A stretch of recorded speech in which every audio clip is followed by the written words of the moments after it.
Welcome, everyone, to our Saturday afternoon and evening Aquarian Almanac series. And these series are a celebration of the world's wisdom traditions in the light of Theosophy. They are a way of learning about the world's wisdom traditions and also a way of learning about Theosophy. And each week we honor a different part of the year, you could say, but it's always tied in with a special occasion in some wisdom tradition.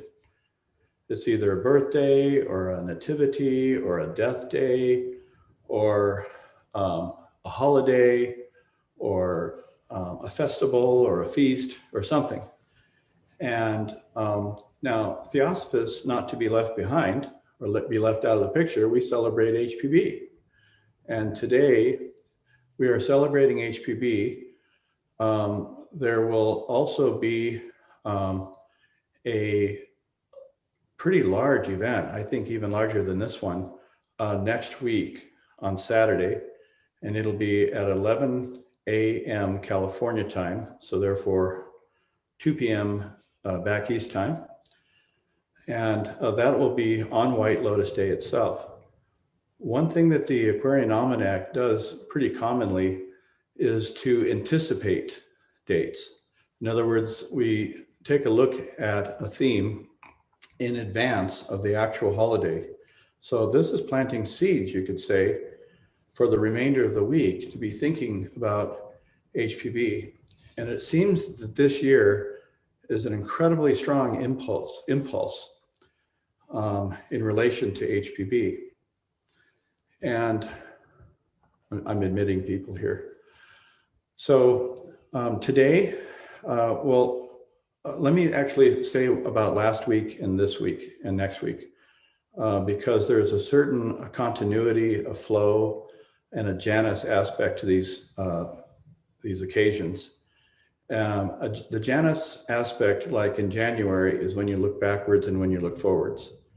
So looking backward, we had a celebration of Shakespeare. We had a very fine presentation called From Puck to Prospero. And so for all the Theosophical Acacia fans out there, Shakespeare fans, it was a very, very fine occasion. And next week, on the afternoon after, on the same day as the White Lotus event hosted by Universal Theosophy, we will be celebrating Chit and Ananda. And Susan, can you wave? Susan Smutty, who is the bright-eyed person right there, will be telling us about Chit and Ananda. In other words, after White Lotus Day, if we haven't had enough of the joy of brilliance and the brilliance of joy after HPB, we can bask in the afterglow, so to speak, and learn more about Chit and Ananda. And I'm sure she'll tell us about Sat Chit Ananda as well.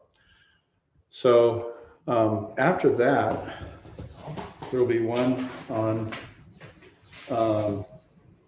celebrating from the Jewish tradition. The theme will be called Shabbat and the Covenant. And Keith Pritzker is kind enough to help us with that one. So without any further ado, I'd like to introduce Maria Garcia and Desiree Van Sanen. Maria is an old soul in a young body, as you will see. And she will help us understand the life of HPB, some biographical details, and some other readings that she will have to offer. And Desiree will be talking, and Desiree is a longtime student of Theosophy, and she will be helping us understand the influence of HPB in the modern age. So without any further ado, I give the microphone to Maria. Hi, everyone. Thank you. Welcome. I'm going to share my screen right now.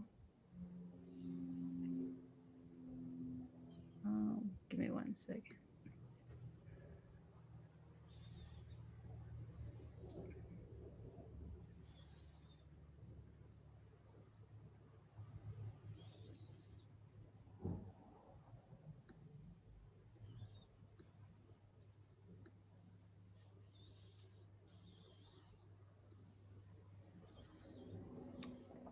Okay.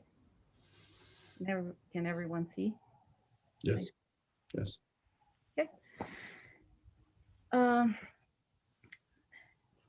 Hi, welcome. Okay, today I'm going to talk about Helena Petrovna Blavatsky, and it's kind of like an early presentation in regards to her death. So we know that on May 8th is the White Lotus Day, in which different theosophical organizations gather to commemorate her death. And here we go. Okay, here's an overview on my presentation. So I'm going to talk about her early life. I'm going to talk about her guru, Master M, later known as Master Moria, her world travels, her work in the United States, and 4 of her books. And I'm going to go over a short summary describing the writer, traveling pioneer, and some readings in her honor, and then closing. Okay, so here's a little information about her early years. And on August 12, 1831, in Ekaterinostov, Russia, Helena Petrovna von Hahn was born. She was the daughter of Colonel Peter. Let me minimize the screen real quick. Okay, here you go. She was the daughter of Colonel Peter von Hahn and Elena Andreevna von Hahn, a renowned novelist. Her father was a member of the Mecklenburg family, who were part of the German-Russian aristocracy, and her mother was the daughter of Princess Yelena Pavlovna Dolgorukaya. At the age of 17, she got married to a 40-year-old man named Nikifor V. Blavatsky. He was a Russian military officer and provincial vice governor. She abandoned her husband shortly after their marriage, adopted his last name, and became known as Helena Petrovna Blavatsky, or HPB. Since childhood, HPB showed amazing intellectual, mental, and physical powers, which were further developed in her adult life.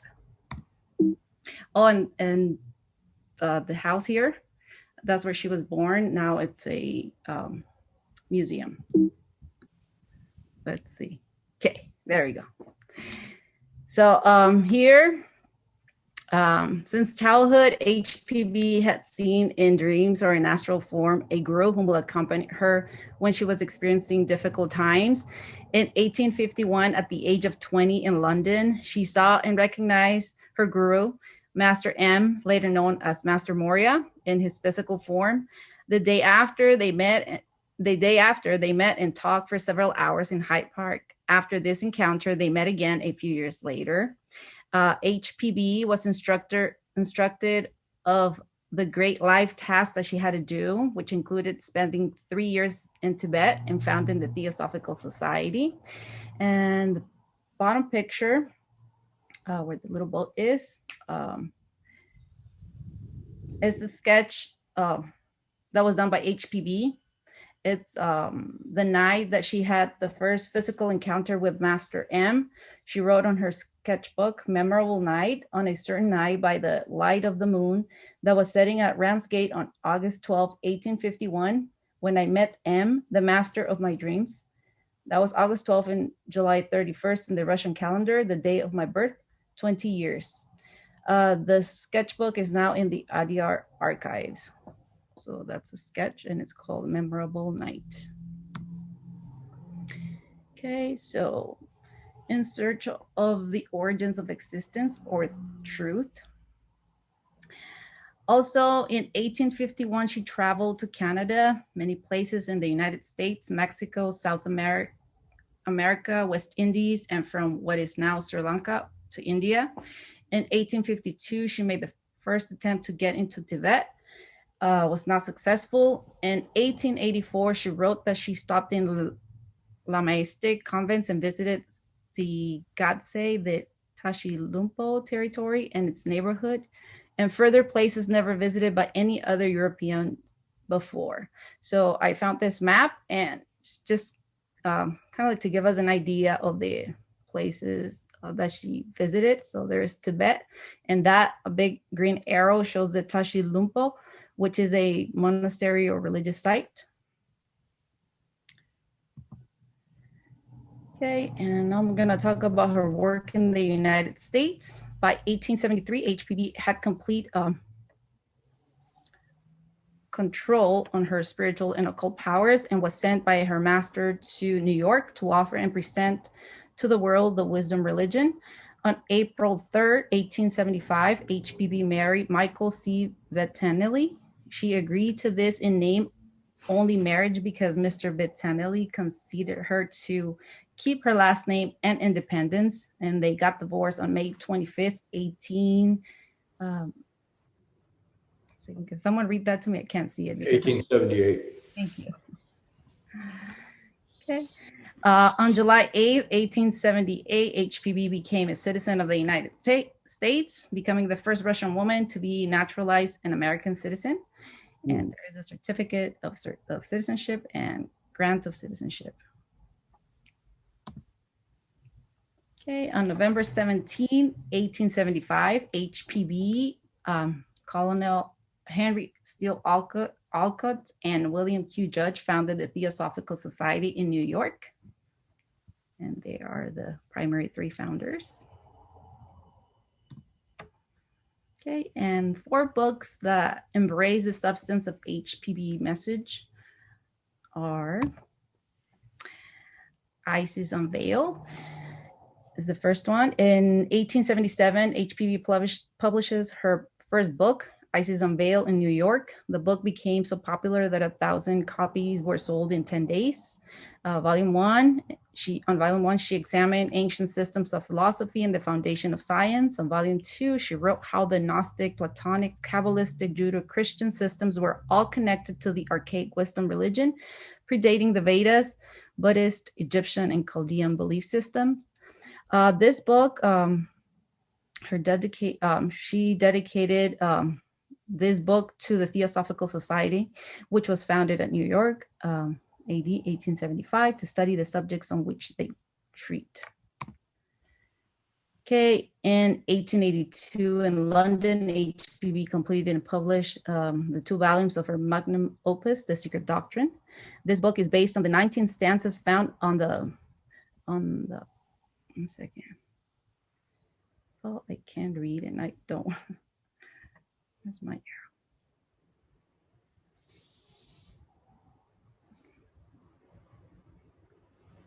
Oh, sorry about that. I want to move my camera so I can read the text, but I don't see my arrow. Okay. Well, this book is based on the 19 stanzas found on the 14 volumes of the Book of Zion. The 19 stanzas are divided in the Secret Doctrine. The first 7 are in the volume, on the first volume, and are about cosmogenesis or the unfoldment of the cosmos with the capital K, and then cosmos with the C. The last 12 are in the second volume is attempt to explain the emergence of humanity, and it is called Anthropogenesis. From the Secret Doctrine, these words are straight from the Secret Doctrine, and the aim of this work, it does stated to show that nature is not a, one second. Fortuitous? Yes, fortuitous. Is it okay? Can you read that for me, please, Jonathan? I can't see it because I have the screen and I can't move it for some reason. Okay. Nature is not a fortuitous concurrence of atoms, and to assign to man his rightful place in the scheme of the universe, to rescue from degradation the archaic truths which are the basis of all religions, and to uncover, to some extent, the fundamental unity from which they all spring. Finally, to show that the occult side of nature has never been approached by the science of modern civilization. Thank you. And this book, this worksheet dedicated to the all true theosophists in every country and every race, for they call it forth, and for them it was recorded.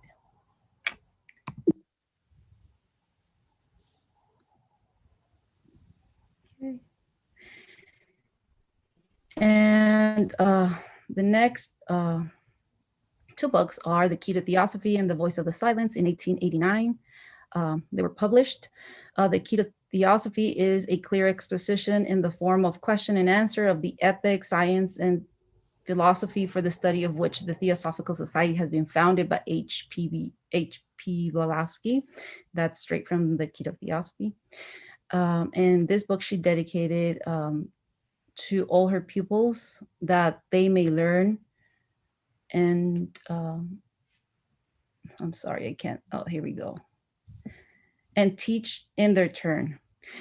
Okay, and her last book, it's The Voice of the Silence, is a mystical theosophical book. This book is a translation of three treatises contained in a secret work, the Book of the Golden Precepts, which she had learned by heart during her training in Tibet.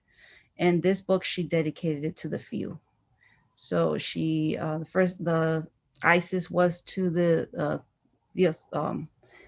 Theosophical Society, the Secret Doctrine to the Theosophist. The key to Theosophy was to her pupils, and The Voice of the Silence, it's to the few.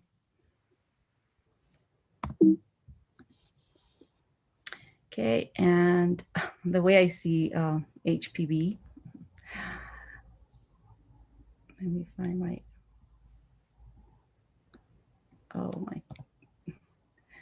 okay. And I see her as an amazing writer with a fearless soul.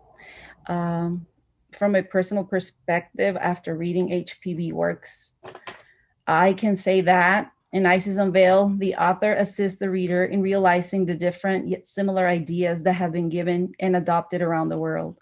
Then she continues with The Secret Doctrine, in which the reader begins to sort out and get rid of the old and unnecessary preconceived ideas that can be compared as a heavy load of luggages that are not needed for the journey. After that, she walks the reader into an adventurous terrain, overflowing with information that incites the mind to push and continue the search until it hits the boundaries of the unknown. At that point, the reader must make a U-turn and walk his way back slowly, learning and understanding things that don't need the senses because it can only be accessed with the human intellect or mind. The journey can provide the reader with new materials that can only be found in his most inner self, and use that material to set a strong foundation based on his own experience. Lastly, in The Voice of the Silence, the reader can begin treading his own spiritual path and become a free thinker.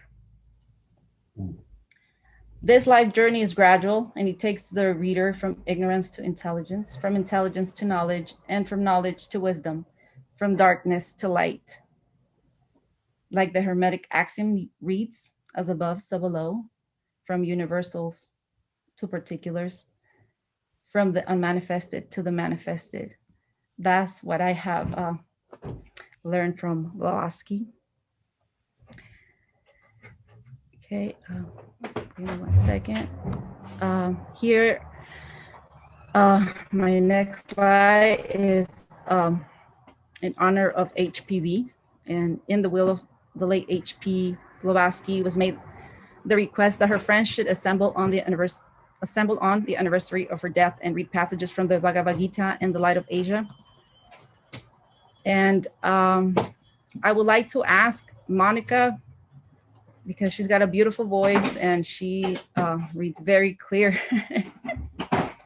if she can please read this passage for us. Absolutely. Thank you so much for even asking me. I'm grateful to participate. Okay. Passage from the Bhagavad-Gita. Krishna.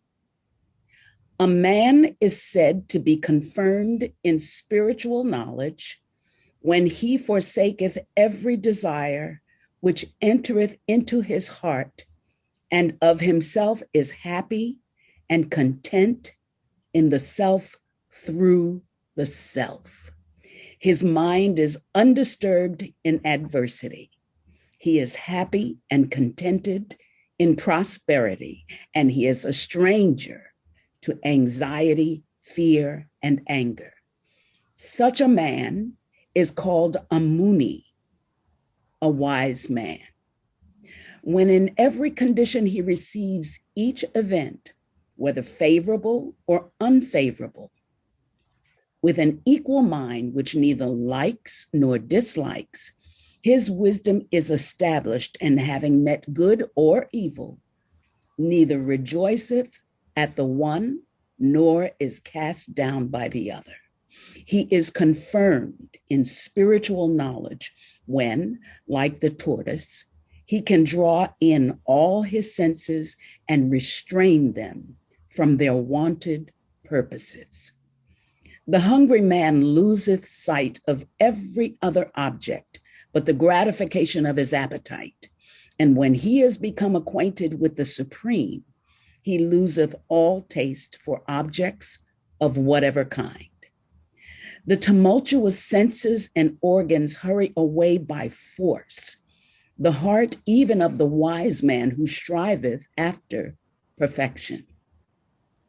Let a man restraining all these remain in devotion at rest in me, his true self. For he who hath his senses and organs in control possesses spiritual knowledge. Gita 17 through 18. Thank you so much. Thank you. Okay, and I got one more, and I would like to ask Kurt if he can read this for us. A passage from the light of Asia. What would my lord? The charioteer replied, slow rising from his place beside the gate, to ride at night when all the ways are dark. Speak low, Siddhartha said, and bring my horse, for now the hour is come when I should quit this golden prison where my heart lives caged, to find the truth, which henceforth I will seek for all men's sake until the truth be found. Thank you. Thank you, Kurt.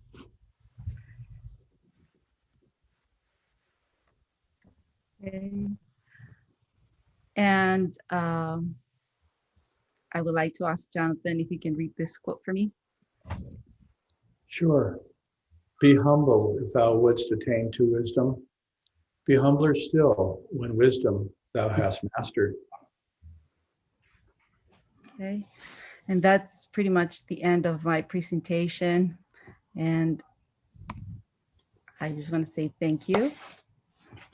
And there are my references if you're interested in reading about HPB's life. There's a lot of things that she did in life. I can't put them together in 15 minutes, and also with the technical difficulties that I've been having with with the computer. But it's amazing to read about this brave woman that was a pioneer and fearless and great writer that's able to capture your attention and your soul and everything. So I want to say thank you to everyone for listening, and thank you. Thank you, Maria. Thank you. It's beautiful. Beautiful, Maria. Thank you.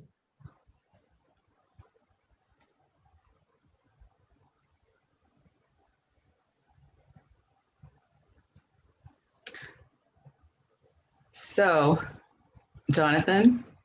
Desiree? Jonathan. I'm being telepathic, aren't I? Okay, here we go. Didn't I make you a co-host? I don't know. Let me see. Oh, here we go. I did. Okay.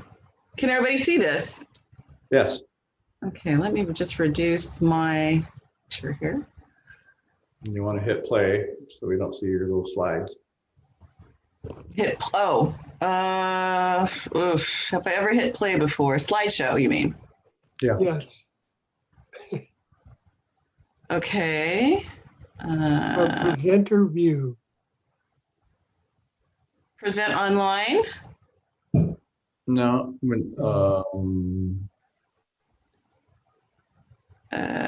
From current slide, From- beginning. Yeah, From the beginning. Yeah, from the beginning. That's the one. There you go. Oh. Okay.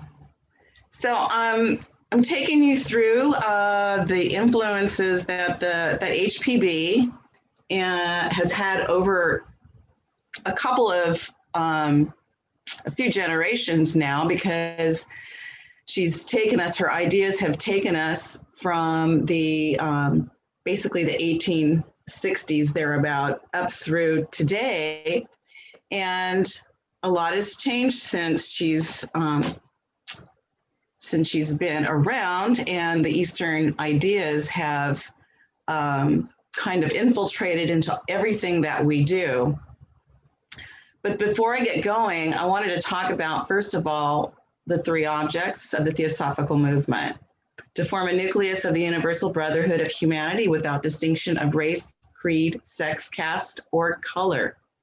When you think about it, those are pretty controversial. That's a kind of a controversial stand, right? Given when she's presenting these ideas. Because there's a lot of polarization at that time. A lot of bigotry, a lot of caste-like ideas.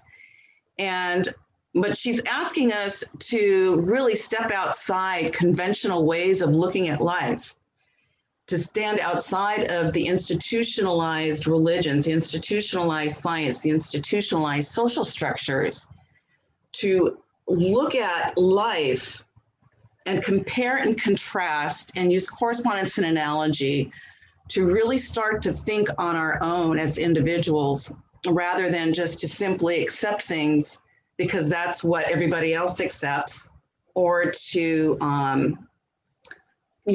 apply a lifestyle because out of blind faith. She's really asking us not so much what to think, but how to think it. And I think that leads us to the next two, where she says that in the next two objects, which is to encourage the study of comparative religion, philosophy, and science, and to investigate unexplained laws of nature and the powers latent in humanity. And you cannot do this unless you're a free thinker. You have to be able to stand outside of those conventions that are laid before you. So she's really all about freedom of thought. So why at this time? Well, she's seeding Eastern concepts in the Western mind, and this is going to take some time to really absorb into the soil. I write here that HPB's writings, although given out in the late 1800s, were primarily meant for the 21st century consumption. Like roots spanning and interlacing from the central parent trunk of a tree, it would take time for the ancient teachings to precipitate fully in the American and Western European soil and to reap fruit for the gradual incoming stream of consciousness prepared to recognize and digest it. So I kind of use this image of a tree. Well, actually, it's a photograph of a tree with all of its roots stemming out from the center. And you can see as they stem out, if you can imagine them taking with them fragments of this central truth and basically branching off into their own areas with these fragments. But at some point, those fragments, those leaders start to link in with other leaders. So you can kind of get a feeling of how these core truths are getting spread out. So I sort of have a little picture here, a graph of the root of a tree that shows the center and shows all these other roots coming off of it. And you can see that those roots have their own leaders, and those leaders have leaders. And eventually what they'll do is they'll reach each other. They'll combine. Oops, I'm sorry. Let me go. How do I go back? The chat back. Here we go. And what I did here was give a another graphic where I show these core truths that are in the center. And then that center is surrounded by two other circles, middle circle and an outer circle. And that inner circle, or that middle circle, is what we could call the generator, because there is where we have the oral traditions, the religious devotionals, the legends, and the, what am I trying to say here? The stories that keep those truths going from generation to generation, regardless of time, regardless of where you are on this planet. There is something there, whether it's through word or symbols, that perpetuates those truths over a long period of time. But then you have this outer circle, and I like to call that the package. That's where those truths have to somehow penetrate through whatever's going on in that particular place and time. So you have that you'll have culture it has to penetrate to. What's going on with religions at that time? What's going on with science at that time? What's going on with the social structures at that time? What are their attitudes about women? What are their attitudes about art and literature? So it has to get packaged so it can be accepted through whatever time and place those truths are trying to penetrate. Does everybody understand that so far? Am I yay, nay? Yeah, that's Okay. good. Okay, I'll keep going. So here we are. This is in preparation for the incoming streams. She writes, a new herald of truth will find the minds of men prepared for his message. A new manner of expression is created in which to clothe the new truths, an organization which will await his arrival, and will then proceed to remove the merely material obstacles and difficulties from his path. And here I just simply wrote that men must first develop the determination needed to fearlessly punch through the confines of conventional dogmas that serve to separate and isolate ideas in all institutions, including science, religion, art, social structures. This is politics as well, to seek truth for the sake of truth itself. And I want to give some time to this slide here because it really kind of deals with timing. Why were these Eastern concepts have to come in at this particular time? And there are occult reasons for it, but there are also very kind of practical and on the surface reasons for it. And one of the main reasons is that we have the Victorian era going on, which at the same time you have this Industrial Revolution, which has been going on at this point from HPV's appearance that already had been in the process for about 100 years. But a few things are important to note with regards to the Industrial Revolution. You have people who are used to living in small towns or villages and doing bartering back and forth just within those villages are now moving out to major portal cities and, high density industrial centers.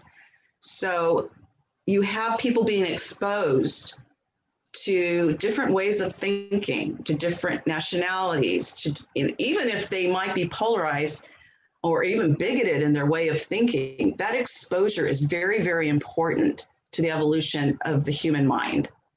So I want you to think about that. People are moving away from isolation and into very populated areas. This is a time when industries needed to have trained people to not only run their factories, but also to produce innovative products. So training was very important. So now education all of a sudden is becoming very, very important. So now you have people that are, coming together, and they are more educated. There's also an emerging middle class. And what that meant for many people, not for everyone, because by the way, there were still a lot of people that were left behind, many people that were left behind. But in a very gradual way, you had this middle class that was rising to the surface. And this middle class also gave rise to some leisure time, if you can imagine that. So now people had time to actually study. They had time to investigate areas that were of interest to them and actually, feel like they were more free thinking. And so also because you had this growing literate population, this is about the time when some states started to create a mandatory schooling, K through 12, for children. And of course, I wrote here that in 1930 it was made, there was a national mandatory K through 12 education for children became realized. There also was, because you had so many people in these populated cities and working in industry, they now became your consumer. So there was a broadening effort to provide voter legislation for these folks. And of course, this was another very gradual process. But instead of just having, white, very wealthy landowners with voter rights, those voter rights are now starting to expand to all white men. And eventually it would take time. Soon thereafter, Black men were able to vote. Women got the vote last of all. But let's just say that, even though Black men got the right to vote, it was very, very difficult for them to vote. So not that that solved all the problems. The problems are continuing to this day with that form of bigotry. But what I want you to look at is this growth pattern, that people are becoming more and more exposed to education, more and more exposed to new ideas. And they're getting exposed to a new way of thinking, which is non-institutional thinking. Another thing that was happening at this time, which is important to understand, is that there was still a high child mortality rate and a short lifespan. And then comes along the Civil War, the deadliest in American history, and the numbers run between 600 and 700,000, but it's probably closer to 900,000 if you count all the people out that were not soldiers, and due to other factors such as disease. So you had, excuse me, a lot of this death just led to a national grieving. And many people sought out a new avenue, a spiritual avenue, to try to access the people that they had lost. So mediumistic practices became pretty commonplace at this time. But I want to say something about the mediumistic practices, even though we perceive it as kind of a negative, but every negative has a positive. And one of the positives of this was that it really gave women a voice, because here you did not have a man basically leading the discussion. Many women were involved in this emerging spirituality and actually gave them a voice where there hadn't been a voice before. So that's kind of some things just to consider that were happening socially at that time. And by the way, mediumistic practices had been happening for centuries, but we're just referencing the US here. Let me see if I can get going to the next one. So all of this freedom of thinking and thinking outside of the box really helped this country move very gradually, but move to other ideas such as anti-colonialism. I want to bring up socialism, even though I didn't bring it here, but it does center on the broadening of governmental representation. We talked about that a little bit. with how industrialization affected workers and the way we think. She writes here regarding societal and political influences that to seek to achieve political reform before we have effected a reform in human nature is like putting a new wine in old bottles. No lasting political reform can ever be achieved with the same selfish men at the head of affairs as of old. And here we're signifying a movement away from passive conformance to traditional institutions of thought and devotional practices relying on blind faith. And you know what HPB thought about blind faith.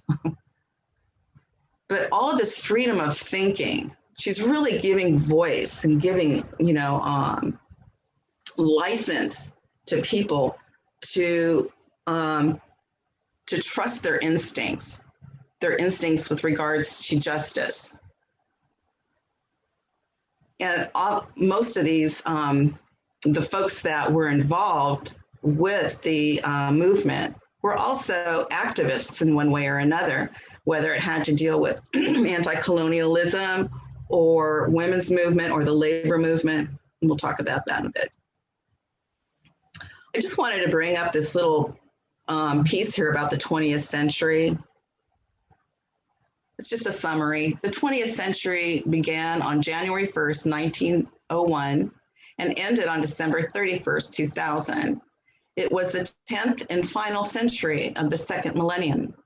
The 20th century was dominated by a chain of events that heralded significant changes in world history as to redefine the era.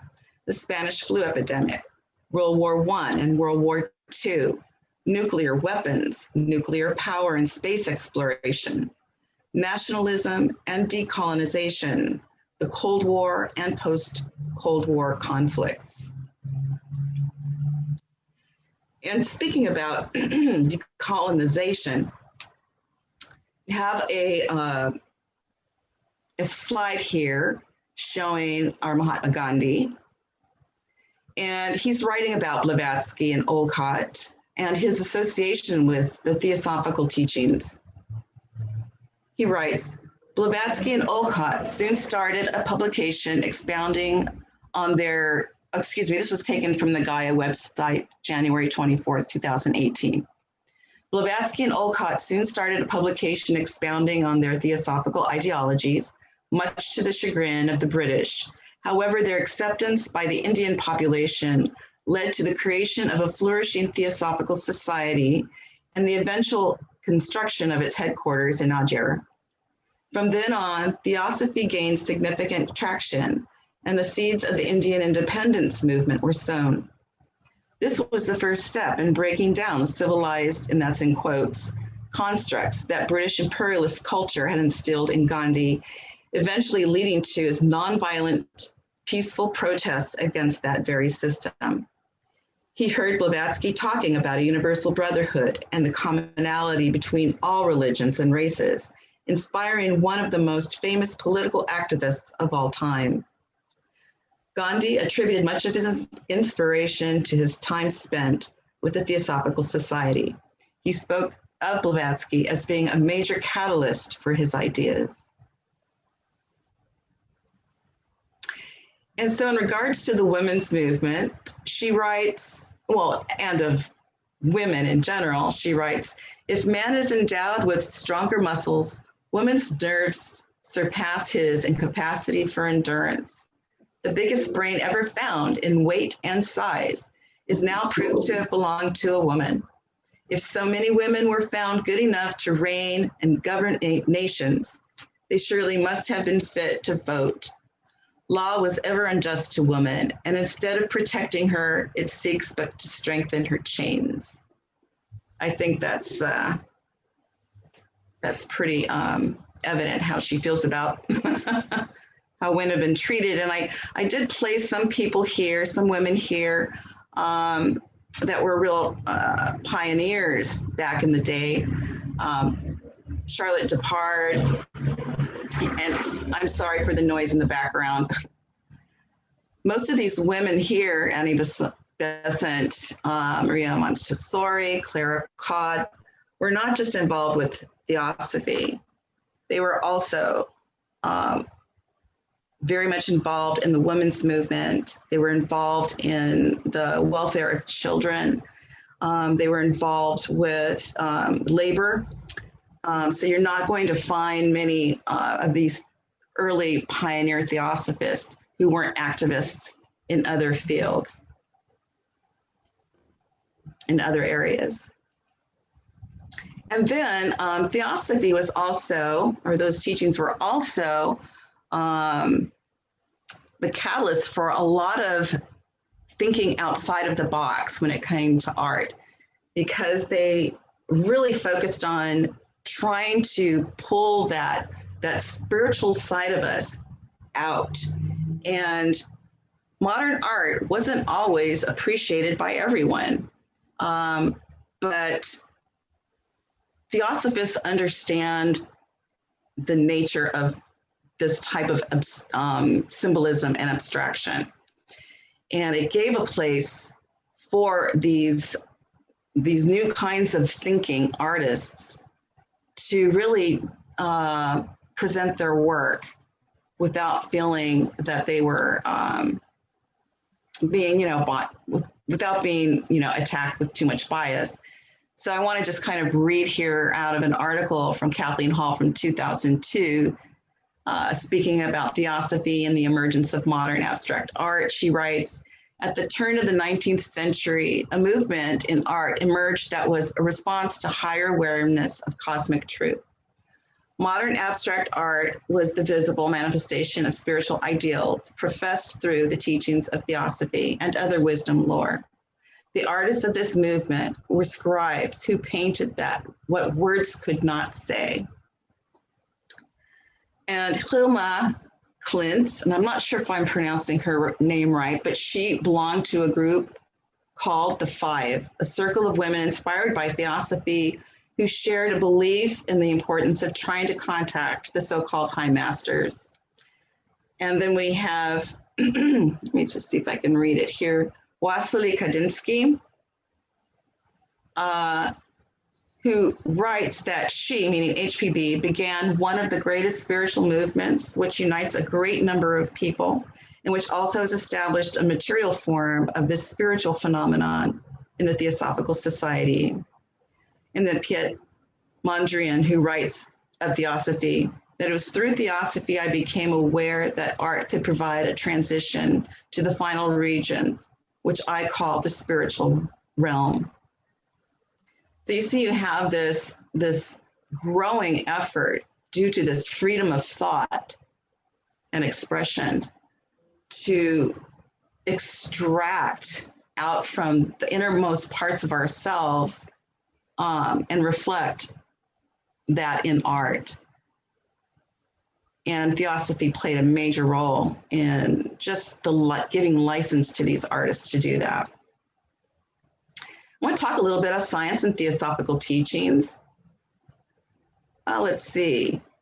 She writes, let's see, and this is right out of the SD.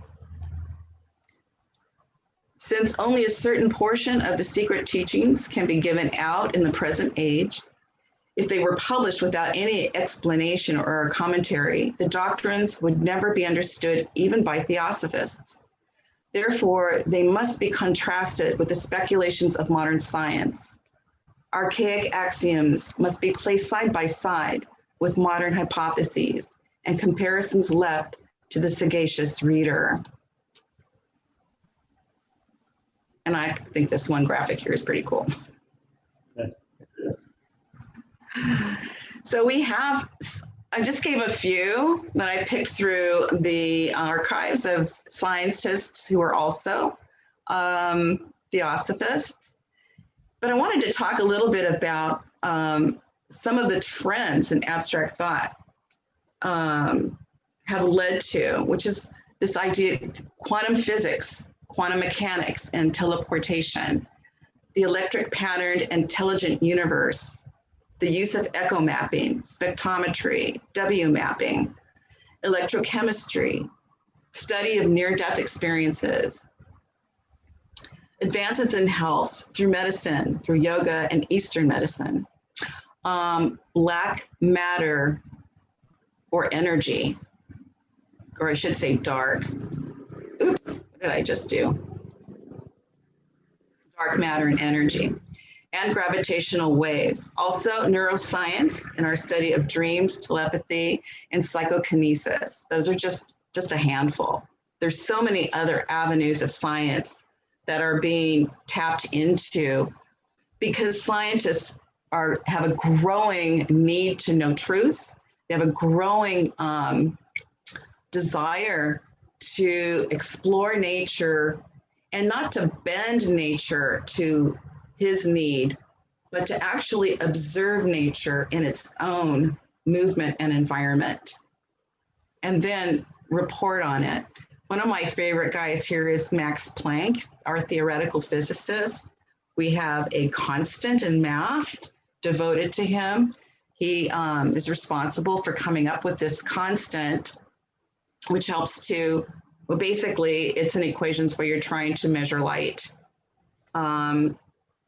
which hadn't been done before because we had stuck to the theories that if you increased frequencies, it would just keep going on into infinity.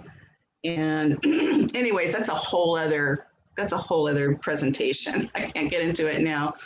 But what I like about Max is that he actually stopped and observed nature rather than trying to bend nature to some, theory that had been in practice for very, very long.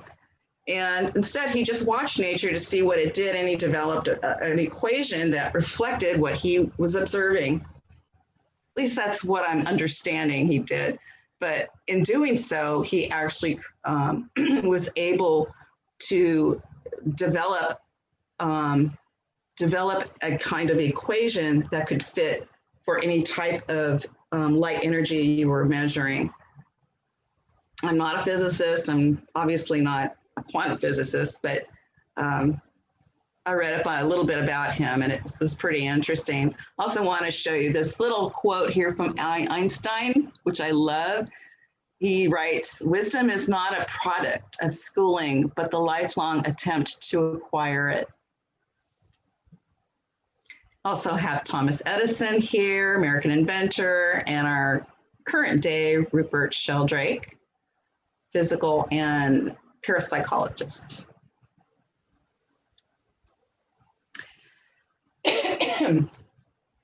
Also want to show a trend where scientists are really kind of using Buddhism as a way of understanding the environment that they're trying to study. We always say that when it comes to quantum mechanics and quantum physics, you have to be a philosopher because you really don't have anything to tangibly work with. So that investigation has to almost take place completely in the mind. So I have a few quotes here from our scientist community. Niels Bohr, he writes, "For a parallel to the lesson of atomic theory, we must turn to those kinds of epistemological problems with which already thinkers like the Buddha and Lao Tse have been confronted when trying to harmonize our position and spectators and actors in the great drama of existence." Bertrand Russell writes, Buddhism is a combination of both speculative and scientific philosophy. It takes up where science cannot lead because of the limitations of the latter's instruments. Its conquests are those of the mind. Robert Oppenheimer writes, "If we ask, for instance, whether the position of the electron remains the same, we must say no. If we ask whether the electron's position changes with time, we must say no. If we ask whether the electron is at rest, we say no. If we ask whether it is in motion, we must say no." The Buddha has given such answers when interrogated as to the conditions of man's self after his death. but they are not familiar answers for the tradition of 17th and 18th century science. And finally, Albert Einstein writes, "The cosmic element is much stronger in Buddhism, as in particular Schopenhauer's magnificent essays have shown us. The religious geniuses of all times have been distinguished by this cosmic religious sense, which recognizes neither dogmas nor God made in man's image. Consequently, there cannot be a church whose chief doctrines are based on the cosmic religious experience. It comes about, therefore, that we find precisely among the heretics of all ages men who were inspired by this highest religious experience. Often they appeared to their contemporaries as atheists, but sometimes also as saints." So you can see that these Eastern philosophies have to penetrate science because they can't answer some very basic and occult questions until they do. But it's through this philosophy that they will begin to close those gaps. And at some point, you know, like we showed you the leaders off of the roots, at some point, those leaders have to come back together.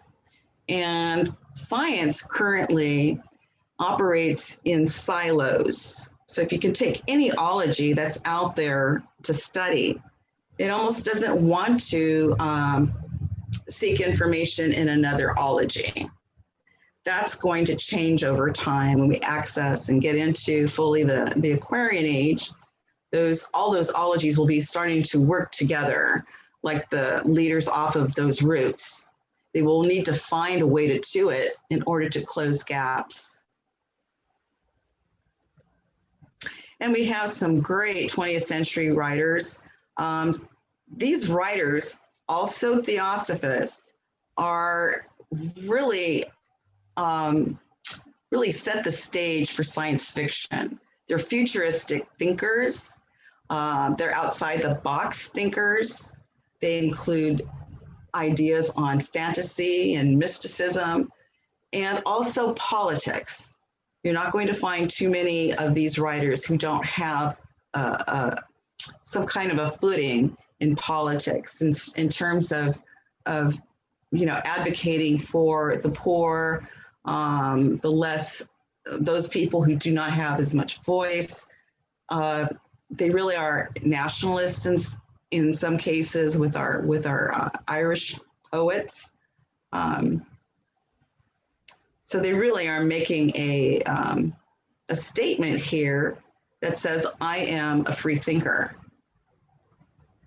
Again, these are theosophists: T.S. Eliot, James Joyce, L. Frank Baum, Kurt Vonnegut, Talbot Mundy, Leo Tolstoy, Dostoevsky. So the list goes on. I have some photographs here of people I think have affected me personally within my study of theosophy. And some of them are theosophists, some of them are Buddhists, some of them are straight on materialist scientists, but they've affected the way I think about the world. And one of them is Sylvia Cranston. One of the books outside of theosophical books that I've ever read was her book on, now I can't think of the Phoenix. Mystery? Thank you. And then, yes, and I wrote that there, but I'm losing my mind. Hey, if anybody wants to read a really good book, I suggest this one by Tom Harper, if you haven't already. It's called The Pagan Christ. And this is a man who grew up in a very religious family and studied at a parochial school. I think he was going to become not a priest, but something along those lines. But he was more of a scholar than he was anything else. And as he writes in his book, part of his scholarly duty was to go as far back in time as he could to the time of the birth of Jesus, so to speak. And he found that the further he went back, which should have been closer to the time of Jesus's birth, there was no mention of him. And that really, really bothered him, because just the opposite should have been the case. So as a scholar, he had to face the fact that that this whole story was mythological in part, but it forced him to study mythology. And he said when he studied mythology, he actually gained a richer understanding, not just of his own religion, but of all religions. It's a really good book to read. It's called The Pagan Christ. Karen Armstrong, another person that I feel really has affected me, and she, of course, leads that Charter of Compassion. Elizabeth Kubler-Ross. I would say I probably read her material back when I was 13 or 14 years old. She had an effect on the way that I viewed death and dying. And I put Steve Jobs here because not only is he a Buddhist, but he is such a mover in the world. And when we talk about global communication and the way ideas are spread, you know, you have to go back to that tree with all of its roots and leaders. He is real, you know, his inventions and people like him have really helped to spread information in this in the coming Aquarian age, because we're kind of on the cusp right now. But we're in it. And of course, Stephen Hawkins with his theoretical physics and his black hole. And what's funny about Stephen Hawkins, when he was studying the black hole, he was trying to understand at some point where the information was going, because all this stuff was going into the black hole.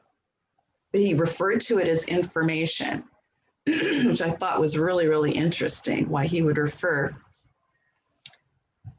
to this energy as information. So how did Theosophy have an influence, you know, our media? And I got this from an article from Olaf Hammer and Michael Rothstein, who writes, bestsellers and television shows are devoted to theosophical concepts such as reincarnation and spiritual evolution. The internet overflows with references to theosophical concepts such as the human aura and the chakras. Even truly mainstream media, such as the National Geographic Channel, present programs devoted to archetheosophical themes such as Atlantis and the spiritual mysteries of Egypt. Terms and ideas created or mediated by spokespersons of the Theosophical Society have over time become household words, and the advent of Theosophy thus marked a fundamental change in the religious lives of countless individuals. How much time do we have here? Am I going over? You got 5 minutes, but we're a patient crowd. So I want to talk a little bit about how the theosophical teachings have changed the way we think about religions. HPB writes, the true philosopher, the student of the esoteric wisdom, entirely loses sight of personalities, dogmatic beliefs, and special religions. Moreover, esoteric philosophy reconciles all religions, strips every one of its outward human garments, and shows the root of each to be identical with that of every other great religion. It proves the necessity of an absolute divine principle in nature. It denies deity no more than it does the sun. Esoteric philosophy has never rejected God in nature, nor deity as the absolute and abstract ends. It only refuses to accept any of the gods of the so-called monotheistic religions, gods created by man in his own image and likeness.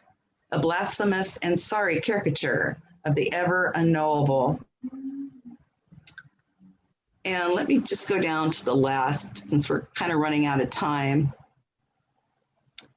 Well, let me see where I can start here. I'll go ahead and read it because I think they kind of apply to each other. In century the 20th, some disciple more informed and far better fitted may be sent by the masters of wisdom to give final and irrefutable proofs that there exists a science called Gupta Vidya, and that, like the once mysterious sources of the Nile, the source of all religions and philosophies now known to the world, has been for many ages forgotten and lost to men, but is at last found. Such a work as this has to be introduced with no simple preface, but with a volume rather, one that would give facts, not mere disquisitions, since the Secret Doctrine is not a treatise or a series of vague theories, but contains all that can be given out to the world in this century. Yet there remains enough, even among such mutilated records, to warrant us in saying that there is in them every possible evidence of the actual existence of apparent doctrine. Fragments have survived geological and political cataclysms to tell the story, and every survival shows evidence that the now secret wisdom was once the one fountainhead, the ever-flowing perennial source at which were fed all its streamlets, the later religions of all nations, from the first down to the last. Here we have a banyan tree showing all of its roots. And here we have, I just wanted to quickly show you some trends in Christianity. What the Pew Research Center periodically does these reports on what's happening in religions throughout not just the United States, but worldly. But this is a report on what's going on with Christians in, I believe, in the United States. And what we can see is that the Christian, at least for organized religion, is slowly diminishing, whereas those who are religiously unaffiliated, that group is slowly inclining. And they're almost in, I guess, as one goes down, the other one's going up almost equally.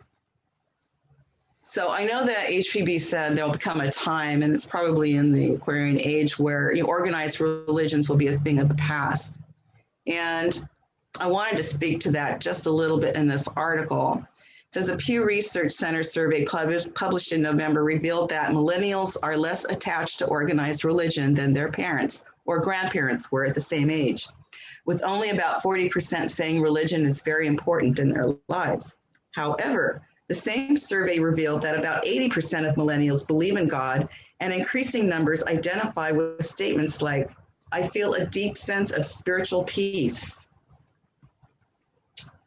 and well-being," or "I experience a deep sense of wonder about the universe." And I think that's really important because people are starting to go, they have the license to go inward, and they're really rebelling against those restrictive ideas that tell them they shouldn't go inward. Freedom of thought. What's happening as the dogma is reduced, people are leaving organized religions either in favor of atheism, agnosticism, humanism, and social activism, or they're leaving organized religions in favor of spiritualism, Buddhism, or self-realization modes of thought and practice. Another third thing that's happening too is individuals are reinterpreting their own religion, but under a more esoteric and universal light.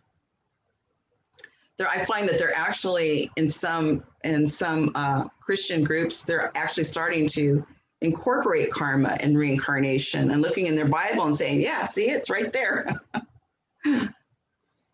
So it's a growing trend, something to watch for. And I kind of want to end with the fourth Dalai Lama's quote. He says, looking back on this trip, and he's talking about his trip to Adyar in 1956, I realized that my visit to the Theosophical Society in Chennai, then Madras, left a powerful impression. There I was first directly exposed to people and to a movement that attempted to bring together the wisdom of the world's spiritual traditions as well as science. I felt among the members a sense of tremendous openness to the world's great religions and a genuine embracing of pluralism. I just want to end with a thought from Arthur Schopenhauer, who writes, all truth passes through 3 stages. First, it is ridiculed. Second, it is violently opposed. Third, it is accepted as being self-evident. And just my last word from me, truth always is, always was, and always will be. It is unchanging and unmovable. It is only our interpretations of it that change with the seasons. In a mathematical sense, truth may be considered the one constant, the myriad of numbers surrounding it merely the offshoots that spring from its central root, forever tending toward equilibrium. And lastly, I just want to wish everybody a happy Mother's Day.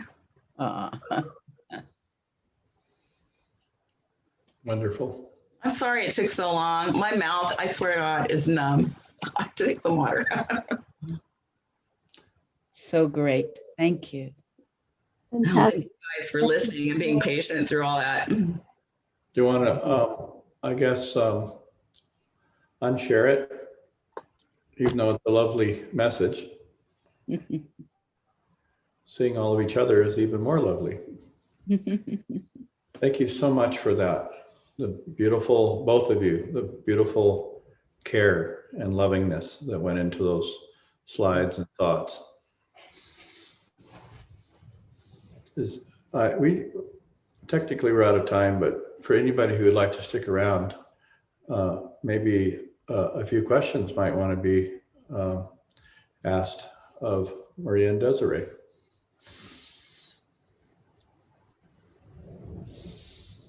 It was wonderful. Thank you so much. I really enjoyed the visuals, of course. Beautiful slides. You're welcome.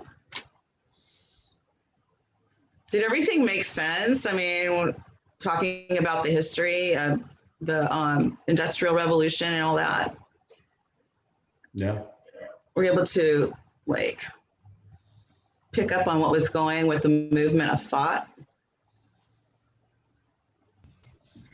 Yeah, you showed how the time was ripe, right? That's kind of what you're doing there.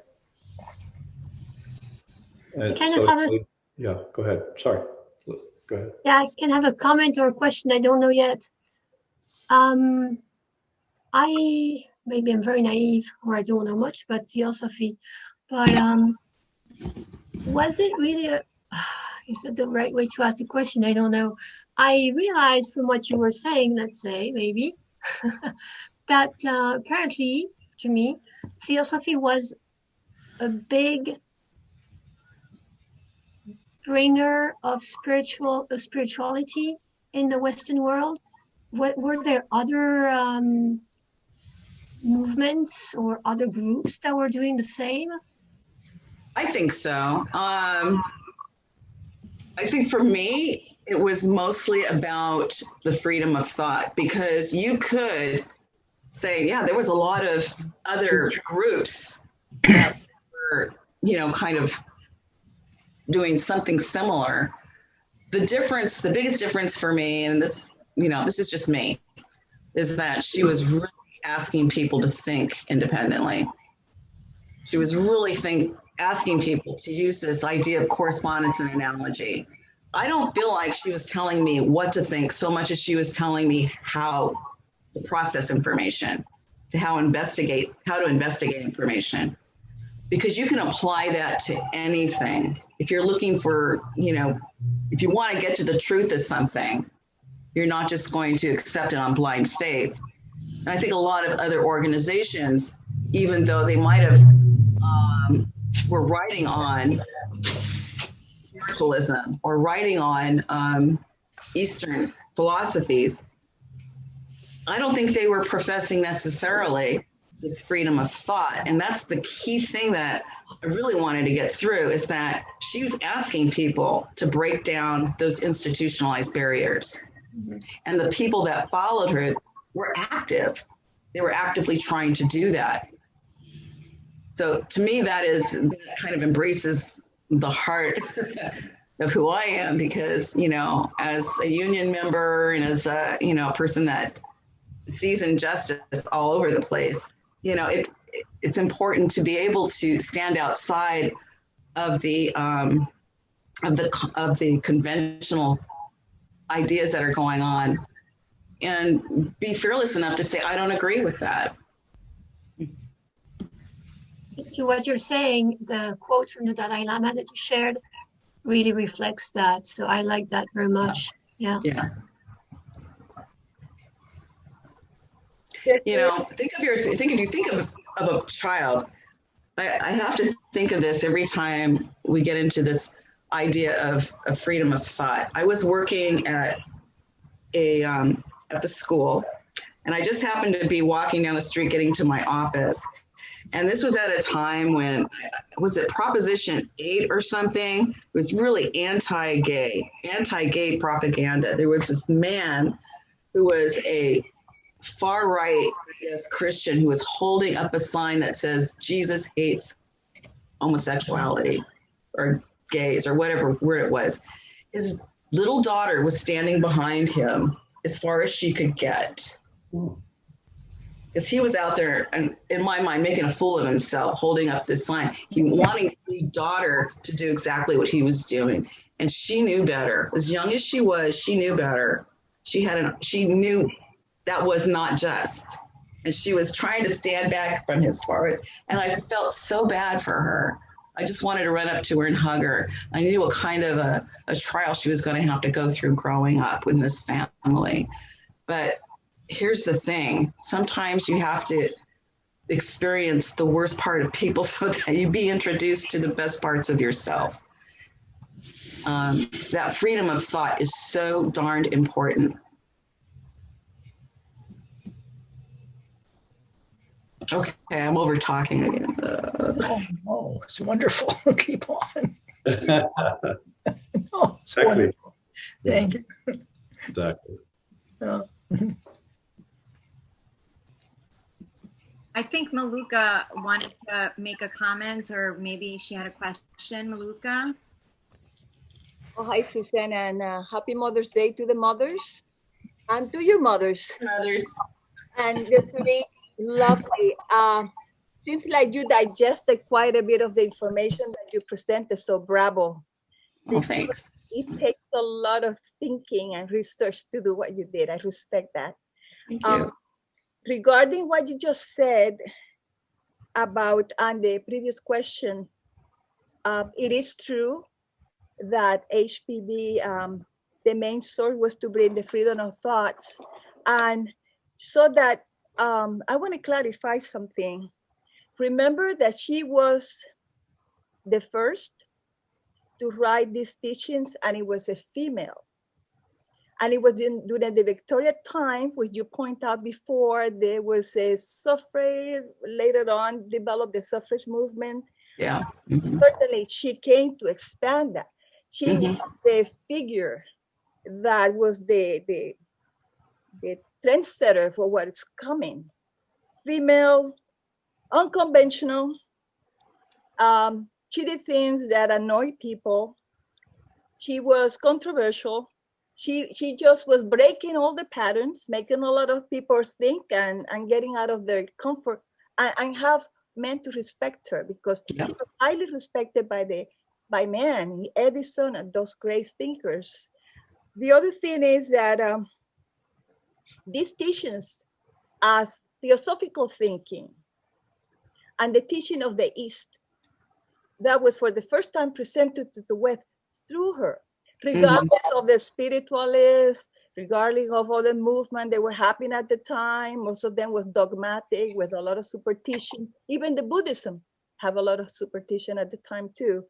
And that's one of the reasons why Olcott and her joined that in India to try to help. Yeah. So yes, she she was the messenger. So we had to have that very clear. Other people are follow after her and reinvented Theosophy and altered and did all kind of things, but she's the authentic. And she did try to help the spiritualist because she know the danger of that practice, but she thought there is a soil there because at least they're not so materialistic. They're open enough to maybe, but it backfired because the spiritualists became the biggest enemies beside the psychic research of HPV. And she felt the attack. And she talks about how she felt in her body, needles all over her body because of all those vibrations. And I mean, is she having the power that she have and having the master behind her and was able to feel that energy coming to her as an attack. Imagine us, we don't even have that kind of protection of purity or anything to be able to protect ourselves. So, but certainly she did open the path, and thanks to her, as you mentioned before, these words of karma and reincarnation and all that are practiced today, and hopefully continue to move forward. So, and thank you both. Thanks, Malika. Welcome. Yeah, she was definitely a feminist. I can't imagine being a shy, weak woman, and even in her presence, because she'd probably slap it out of you or something.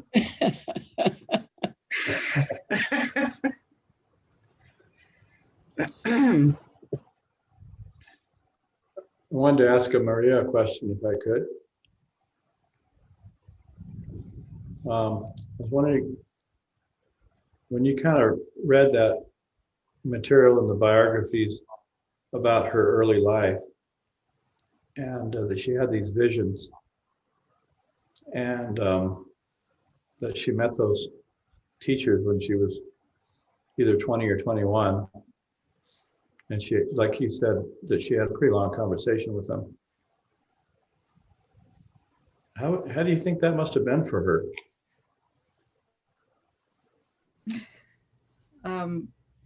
I think, well, she was excited because she got to see her master in a physical form and talk to her master. I think the night when the memorable night when she first saw Master M, she wanted to approach him, but he kind of like told her like wait, like made her a sign like, okay, you have to like wait. And then it was until the next day when he was able to talk to her.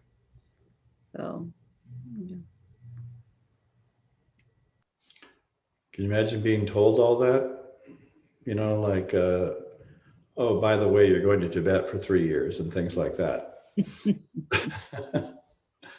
How old was she when that happened?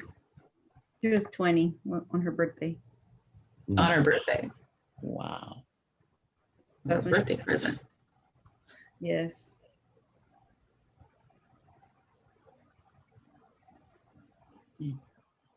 But her relatives were Theosophists or spiritualists, were they not?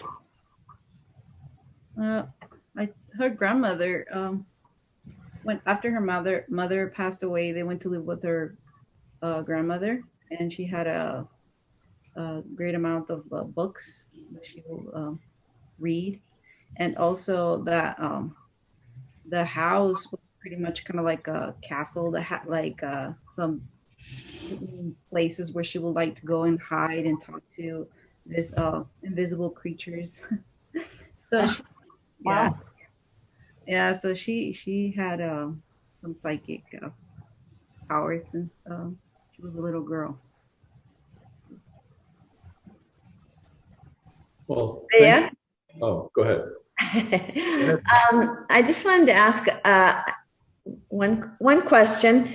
In the way that we have in the Greek myth of Prometheus, how his name means forethought. And so he already knew that if he stole fire, the fire of the mind, we say, for mankind, he would be punished terribly. And he did it anyway. Do you have that same sense about H.P. Blavatsky, that she knew how she would suffer for what she was going to do in her life, and yet she did it anyway? Was that question for me, Renee? Yes, for you, Maria. Yes, and if, on the article, name of the article, give me one second. Let me find it real quick. She being dead, yet she yet speaketh. She talks about how she sacrificed herself and all what she had to endure to bring forth that knowledge and all that things that she had to confront, like being ridiculed, how do you say,